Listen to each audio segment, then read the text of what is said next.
Simplement déjà rappeler au départ qu'on est 9 ici, qu'on aurait dû être beaucoup plus nombreux, parce qu'on a été beaucoup plus nombreux à agir sur cette ferme-usine. Alors non pas de dire c'est pas juste, nous on est que 9 et les autres qu'est-ce qu'ils ont foutu, non, de dire qu'on privatise pas la lutte, quoi. On est bien conscient qu'on était 9, mais qu'on était très très nombreux à lutter derrière, et ça c'est quelque chose d'important.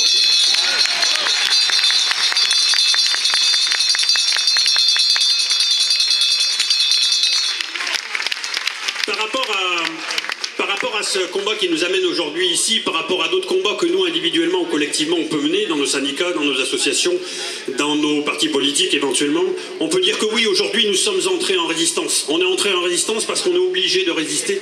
On est obligé de résister par rapport au rouleau compresseur qui quelque part broie nos vies.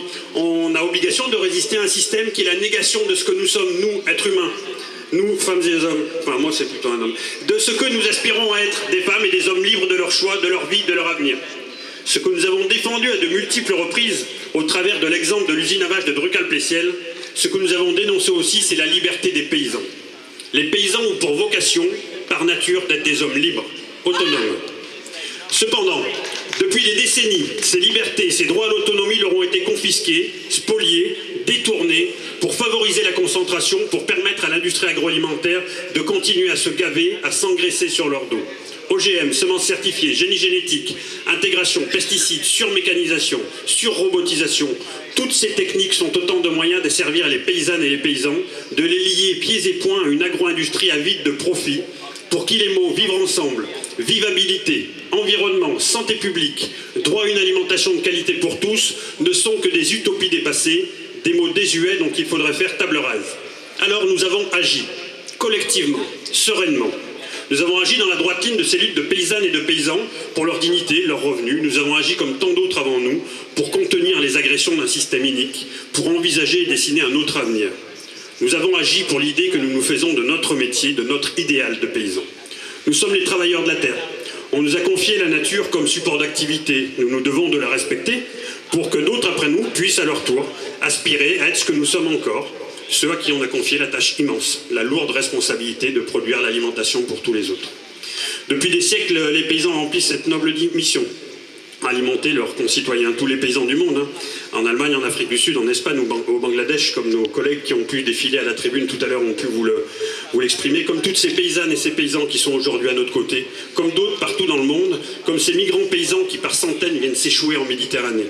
Tous avons cette même vocation, cette même mission. Produire selon notre lieu de vie et nos possibilités, une alimentation en quantité et en qualité pour tous les autres. Dans ce système, les politiques publiques ont une lourde responsabilité. D'incitative à une autonomie alimentaire de notre continent dans les années 60, elles sont devenues des mannes financières, des rentes qui ont poussé les paysans dans l'aberration d'un système qui, les uns après les autres, les broie, les oppresse, les détruit, nie l'essence même de leur métier, de ce que pourquoi nous avons eu un jour l'envie de devenir paysans. Nous devons continuer nos luttes. Ces politiques n'allant pas assez vite, les industriels passent à la vitesse supérieure, sous le regard complice des gouvernants, attirés par l'appât du gain en termes de courbe de croissance, de PIB, de profit économique, qui inévitablement conduiront à toujours plus pour quelques-uns et de moins en moins de miettes pour les autres. Si ce système se développe, si l'industrialisation de l'agriculture est possible et envisageable, c'est que certains, ici ou là, surtout là-haut, dans les sphères les plus hautes des cabinets ministériels, collaborent, accompagnent cette dérive. Une dérive de l'agriculture, bien évidemment, une dérive de nos modes de vie, de nos alimentations. Et là, nous sommes d'autant plus tous concernés. Nous devons nous battre, nous devons lutter, revendiquer, encore, toujours, pour imposer le droit à l'alimentation de qualité pour tous. Plus que jamais, il nous faut résister. Et juste en conclusion, je vous livrerai 2 ou 3 phrases que j'ai reprises dans un bouquin que j'aime bien. C'est quelques mots de Paul Éluard. Pour vous rappeler qu'il y a des mots qui font vivre. Ce sont les mots innocence, le mot chaleur, le mot confiance, amour, justice et liberté. Merci.